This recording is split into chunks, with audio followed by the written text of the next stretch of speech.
സന്നിധി തന്നിൽ നായക എന്നും. കർത്താവിൻ്റെ പരിശുദ്ധ നാമം വാഴ്ത്തപ്പെടുമാറാകട്ടെ. ഈ മനോഹരമായ പ്രഭാതത്തിൽ നിങ്ങളോടൊപ്പമായിരിക്കുവാൻ പരിശുദ്ധനായ കർത്താവ് എന്നെയും അനുഗ്രഹിച്ചതിനാൽ ഞാൻ കർത്താവിനെ സ്തുതിക്കുന്നു. പ്രഭാത ജാഗരണത്തിൽ പങ്കെടുത്തിരിക്കുന്നതായ നിങ്ങളെ എല്ലാവരെയും കർത്താവായ യേശു ക്രിസ്തുവിൻ്റെ നാമത്തിൽ സ്വാഗതം ചെയ്തുകൊള്ളുന്നു.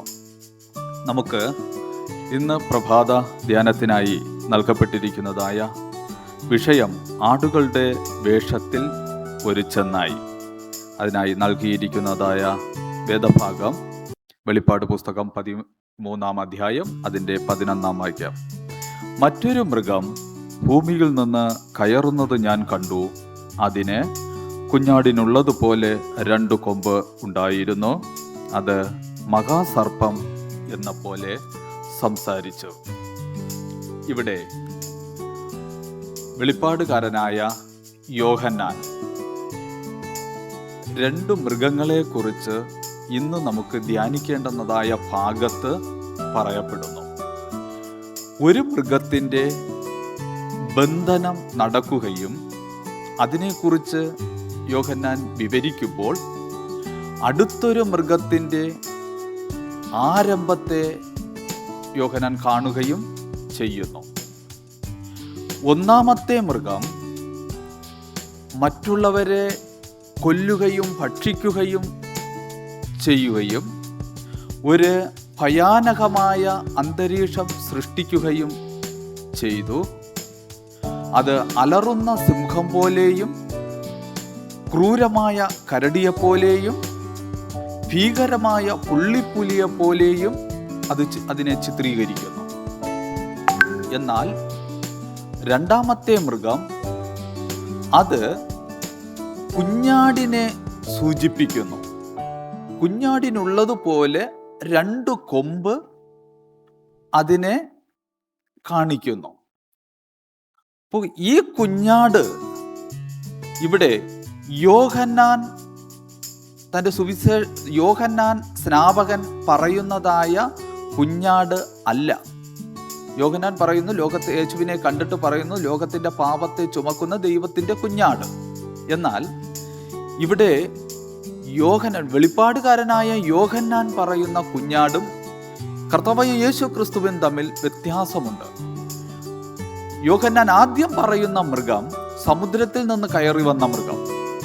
എന്നാൽ ഇവിടെ രണ്ടാമത് കണ്ട മൃഗം ഭൂമിയിൽ നിന്ന് കയറി വന്ന മൃഗം. അതായത് ജലത്തിൽ സമുദ്രത്തിൽ നിന്ന് കയറി വന്ന മൃഗത്തിൻ്റെ നേരെ വിപരീതമായിട്ടാണ് ഭൂമിയിൽ നിന്ന് കയറി വന്ന മൃഗം.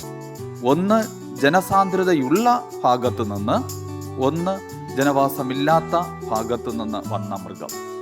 ഇത് ഏറ്റവും ചുരുങ്ങിയ കാലം കൊണ്ടാണ് രണ്ടാമത് വന്ന മൃഗം ശക്തി ആർജിക്കുന്നത് എന്ന് നമുക്ക് കാണുവാൻ സാധിക്കുന്നു. പാശ്ചാത്യ ദേശത്ത് പോപ്പിൻ്റെ ക്രൂരതയിൽ നിന്ന് രക്ഷപ്പെട്ടുകൊണ്ട് ദൈവത്തെ ആരാധിക്കുവാൻ വേണ്ടിയിട്ട് ഓടി വേറൊരു കരയിൽ ചെന്നു കയറിയ ജനമാണ് അമേരിക്കൻസ് എന്ന് നമുക്ക് അറിയുവാൻ സാധിക്കുന്നത്. ആ അമേരിക്കയാണ് ഇവിടെ രണ്ടാമത്തെ ഒരു മൃഗമായി യോഹന്നാൻ ചിത്രീകരിച്ചിരിക്കുന്നത്. അതെന്തുകൊണ്ട് അദ്ദേഹം രണ്ടാമത്തെ മൃഗമായി ചിത്രീകരിക്കുന്നു എന്ന് കേട്ടുകഴിഞ്ഞാൽ അതിന് 2 കൊമ്പ് അവിടെ പറയുന്നുണ്ട്. വേദപുസ്തകത്തിൽ 2 കൊമ്പ് അതിനുണ്ട് എന്ന് പറയുന്നു. ഇതിൽ 2 കൊമ്പിന് 2 പ്രാധാന്യതയുണ്ട്. ഒന്ന്, പോപ്പിൻ്റെ അധികാരമില്ലാത്ത ഒരു പ്രൊട്ടസ്റ്റാന്റ് സഭ, പോപ്പ് നയിക്കാത്ത ഒരു മതം അവരിലുണ്ട്.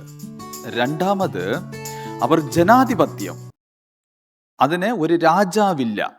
ഇതാകുന്നു 2 കൊമ്പുകളെ കുറിച്ച് 2 കൊമ്പുകളെ വ്യക്തമാക്കുന്നത്. അവിടെ നിന്ന് ഇതിന് മഹാസർപ്പം അതിൻ്റെ അധികാരം കൊടുക്കുന്നു. ദൂഷണം പറയുവാനുള്ള അധികാരം മഹാസർപ്പം കൊടുക്കുന്നു.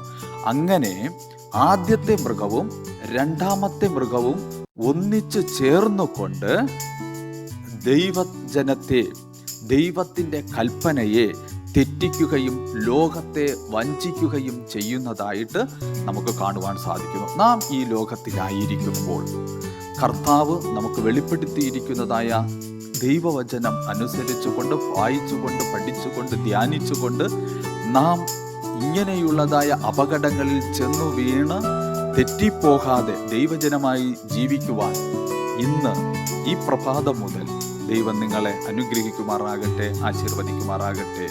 പരിശുദ്ധ പിതാവേ, സ്വർഗത്തിനും ഭൂമിക്കും നാഥനായിരിക്കുന്ന അത്യുന്നതനായ കർത്താവേ, ഈ നല്ല പുലർച്ചയ്ക്കായി സ്തോത്രം.